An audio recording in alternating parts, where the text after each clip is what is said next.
দুর্ভিক্ষ শ্রাবস্তিপুরে যবে জাগিয়া উঠিল হাহারবে, বুদ্ধ নিজ ভক্তগণে শুধালেন জনে জনে। ক্ষুধিতেরে অন্নদান সেবা তোমরা লইবে বলো কেবা? শুনি তাহা রত্নাকর শেঠ করিয়া রহিল মাথা হেঁট। কহিল সে করজুড়ি, ক্ষুধার্থ বিশাল পুরী, এর ক্ষুধা মিটাইব আমি, এমন ক্ষমতা নাই স্বামী। কহিল সামন্ত জয়সেন, যে আদেশ প্রভু করিছেন তাহা লইতাম শিরে। যদি মোর বুক চিরে রক্ত দিলে হতো কোনো কাজ, মোর ঘরে অন্য কোথা আজ? নিঃশ্বাসিয়া কহে ধর্মপাল, কি কব এমন দগ্ধ ভাল, আমার সোনার ক্ষেত শুষিছে অজন্মা প্রেত। রাজকর যোগানো কঠিন, হয়েছি অক্ষম দীনহীন।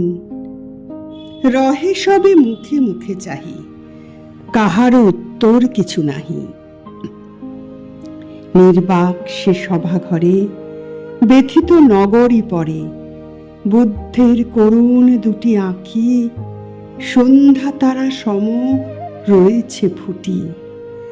তখন উঠিল ধীরে ধীরে রক্তভাল লাজ ও নম্র শিরে। অনাথ পিণ্ডদ সুতা বেদনায় অশ্রুপ্লুতা, বুদ্ধের চরণ রেণু লয়ে মধু কণ্ঠে কহিল বিনয়ে। ভিক্ষুণীর অধম সুপ্রিয়া তব আজ্ঞা লইল বহিয়া।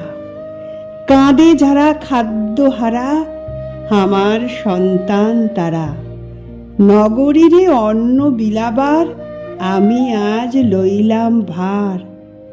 বিস্ময় মানিল সবে শুনি, ভিক্ষু কন্যা তুমি যে ভিক্ষুণী? কোন অহংকারে মাতি লইলে মস্তক পাতি এহেন কঠিন গুরু কাজ? কি আছে তোমার কহ আজ? কহিল সে নমি সবা কাছে, শুধু এই ভিক্ষা পাত্র আছে। আমি দীনহীন মেয়ে, অক্ষম সবার চেয়ে, তাই তোমাদের পাব দয়া। প্রভু আজ্ঞা হইবে বিজয়া। আমার ভাণ্ডার আছে ভরে, তোমা সবাকার ঘরে ঘরে। তোমরা চাহিলে সবে এ পাত্র অক্ষয় হবে। ভিক্ষা অন্নে বাঁচাবো বসুধা, মিটাইব দুর্ভিক্ষের ক্ষুধা।